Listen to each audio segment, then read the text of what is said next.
siin doonaa si ay u tabiyaan talabaad inta waxaan raacsan doonaa hadalku lahaa waa in administration iyo shaqada waxay hadal qaadanayeen xagga baadhimiyada in shaqadana loo dhib yareeyo annagu dad badan oo baahida gaar kale oo idaacadda ka shaqeeya jiraan markaa in shaqooyinkana loo fududeeyo iyaan sila tan saacadda ama labada saacadoodna insha allah waan samayn doonaa.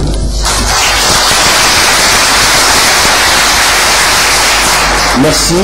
Nous allons passer maintenant aux questions. Il y a une question de Kennedy Mohamed Ali, qui est journaliste à La Nation, qui a demandé à poser une question. Salam alaikum. Monsieur le Président, Monsieur le Premier ministre, Monsieur les membres du gouvernement, honorable invité. Ma question va concerner la télévision, la production culturelle et artistique. Et je vais la poser en Somalie. Voilà, waxaan waxa jira habeen televisionki waxaan ka daawanaa fanaaniin dhintay waxa kamid ah Ibrahim Garle waxa kamid ah Gafani waxa kamid ah Mustafa ina Ahmed Qood marka waxa weeyeen xilligan televisionka ka aragno waan qiroonaa dad badan baa damqada waxa weeyeen television maxay u qabataa dadkaasi reerihii ka hadhay waliba reerihii ka hadhay iyo si gaar ah u taabsata marka television ka arkaan. Assalamu alaykum. Une deuxième question posée par M. Mohamed Abdullahi du Sarb, qui a demandé aussi à poser une question. M. Mohamed n'est pas là, on passera la question. Ouais, il est là, il est là.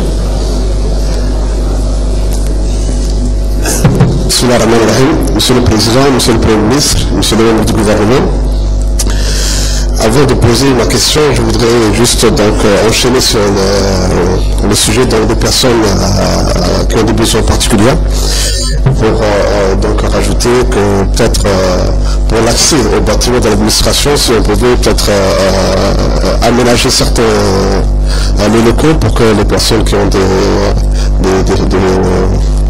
des chaises roulantes puissent accéder, que ce soit au système ministériel, que ce soit toutes les administrations de l'État. Comme ça, l'État montrerait un exemple d'accueil de ces personnes. Bon, ma question au ministère de la Communication, bien sûr, c'est le Salah Bifara. Donc je félicite, je suis plus ou moins dans ce qui se passe dans le domaine de télécommunications. Nous avons récemment, donc il y a quelques mois, organisé un atelier au CA sur l'accès universel.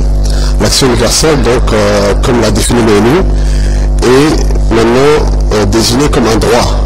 C'est-à-dire au même titre que la population a droit à l'éducation et a droit à la santé, donc elle a droit aussi à la communication et aux infrastructures de communication. Donc de cet atelier, nous avons les participants ont émis un certain nombre de recommandations, 13 recommandations, que nous avons bien sûr soumis aux autorités de djiboutiennes.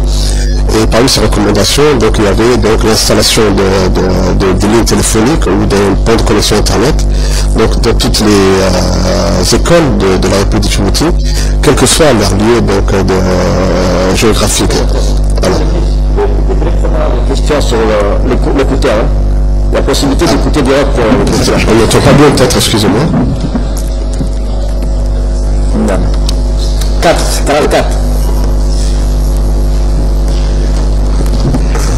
Excusez-moi, monsieur le ministre. Donc,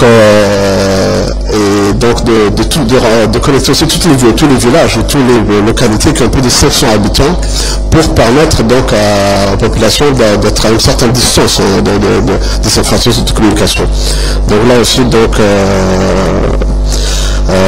ma question était donc est-ce que donc Télécom, je sais que récemment ils ont créé une direction pour l'accès universel, donc de l'infrastructure rurale.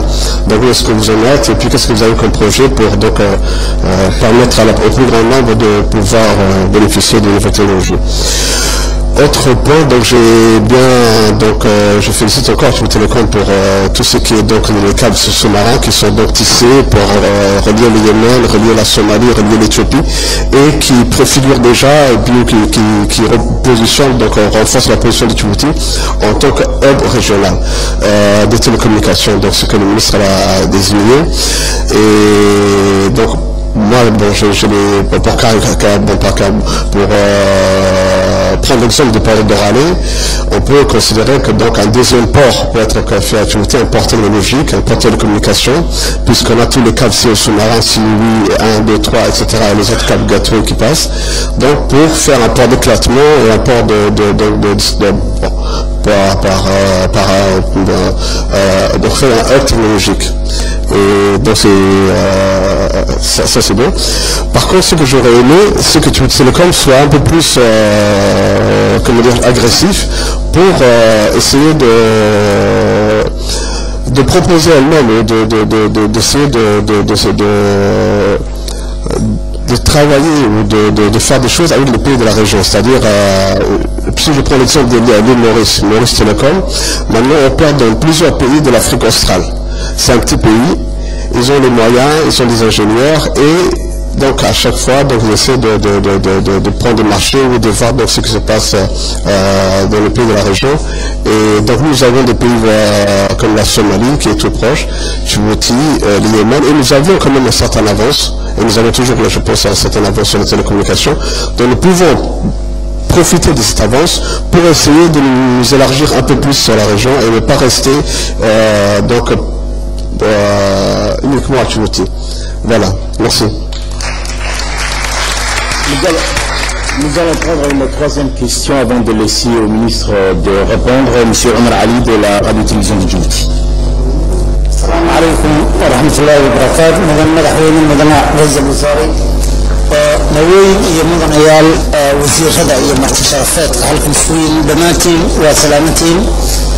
Marka xiga waxaad igu guddoontaan mudane madaxweyne salaan sharafeed anigoo ku hadlaya magaca suxufiyiinta reer Djibouti iyada ay tahay maalintii caalamka ee liberté de la presse iyadana igu guddooman.